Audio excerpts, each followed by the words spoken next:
So Billy's doing a little bit of digging. This is where one edge of the shipping container is going to go, the back side of it on this side. So we're going to dig. Billy's digging so that we can make it level. Do you want to explain a little bit about the importance of why it needs to be so level? Well, the main thing is it'll start shifting. More weight will be on one side and it'll start shifting. So to try to get it level is nice, and then also walking in it. You know, if you're walking in it, moving around, if it's not level, you're going to kind of feel that.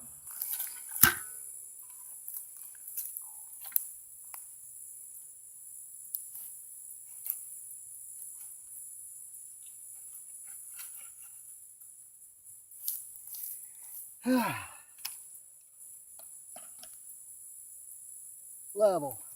See that?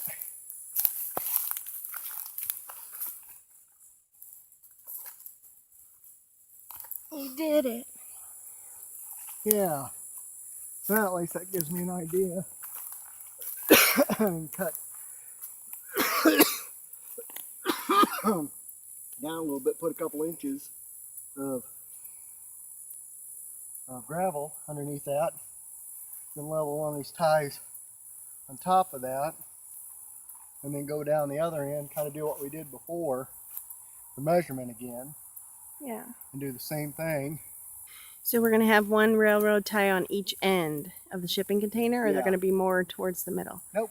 So how will we know from end to end that they're both level? I bought a little bubble level. Okay. You can pull a string really tight and hard, put that in there and see if it levels out. And if it does, that tells you. That's not really the best way of doing that anymore. There are better ways of using like laser levels, self-leveling stuff, because the shipping container is going to be level. Worst case scenario, if it comes in, something isn't right, we can try to, if it's up on one side a little bit, guess what? We get a piece of wood, treated wood put underneath there, get a piece of concrete or something put underneath there if we have to. This is just temporary. Of course, quite often temporary becomes permanent, so. We're getting ready to have our shipping container brought in. It should be here any minute. And before it gets here, I'd like to spend just a couple minutes explaining to you how we prepared the foundation for that. Since we just got here a couple days ago, we weren't able to pour like a concrete foundation for it. So we did like the next best thing, which was to use some railroad ties. And so as you can see here, we was able to make it level. The ground, of course, isn't level, but we was able to make it level and then put some dirt and gravel on both sides to help firm it up a little bit. We also took some rebar, drilled some holes in the railroad ties and put some rebar in there to help keep it stable. So as the shipping container comes down on it and they're lowering it on it, it'll help it to not pull out of the ground. So tell me about the rebar, how you got that in there and what size you used and all that stuff. It's 5/8 rebar. I took a 5/8 drill bit, drilled holes through the shipping container, and then hit the rebar into it with a hammer, a big, like a 3-pound hammer or something, knock it down into the railroad ties, and then of course it goes down about a foot or 18 inches down into the ground, so that'll help anchor it a little bit, so that way it won't move around a whole lot. Did that mostly because as they're putting down the shipping container and they're pulling away, as they're putting it down here and then trying to lay it down on the other side, there's going to be some resistance trying to pull this way, and I'm afraid that's going to pull the railroad tie out of the ground. So by putting the rebar in there and putting up some of the dirt and gravel around it, we're hoping that that will provide enough resistance so it won't move.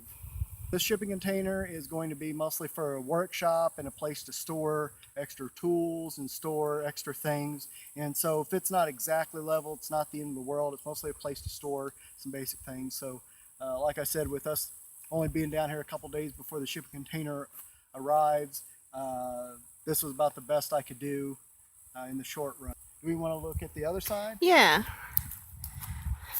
So tell me about how you had to make sure that it was level and how that process. Well, the first one's pretty easy because you're able just to make sure that it's level from side to side pretty much. But then for this one, it's got to be level long ways this way, but then it's also got to be level with the railroad tie 40 feet away down there. So what I had to do, and this is kind of old technologies, I used one of those bubble levels that you can put on a string and connect it to both and try to level it that way. I know that's not the best way of doing things today. That's kind of an old technology.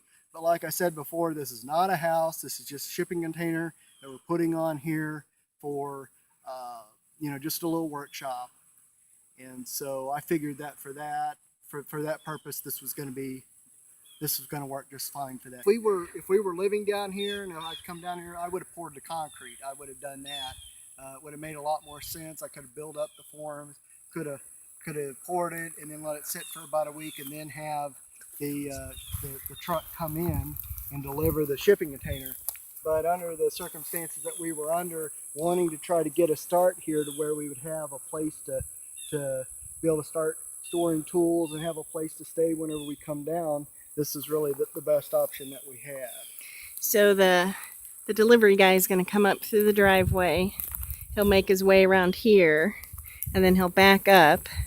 He'll have to back over, more than likely he'll have to back over this one in order to get back. What he'll be able to do is be able to pull up to this one, use this trailer, lift it, and slowly be able to start moving that way and be able to drop it onto that railroad tie, and then as he lifts and slowly moves forward, the other end will start coming off of the lifted the truck that he's got, the bed, and it'll come down and will land on this one. Okay. Now, if he can't do that, there's a good chance that the shipping container will be delivered right here, right next door, right beside where it should go.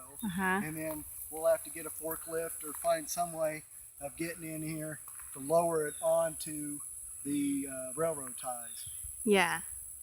So this will be a 40-foot high cube container. It'll have doors on this end, the end that's closer right here. And we also got a special lock box installed on it that will hopefully make it easier to secure. And then so it looks good. Let's hope that it works the way we hope it works. If not, we've got plan B to have it set to the side, and then we're still down here for a few days, so we should be able to find somebody to come out with a forklift and get that taken care of and lift it on there. So, all right, well, we'll check back in when the driver gets here. Thank you. Bye.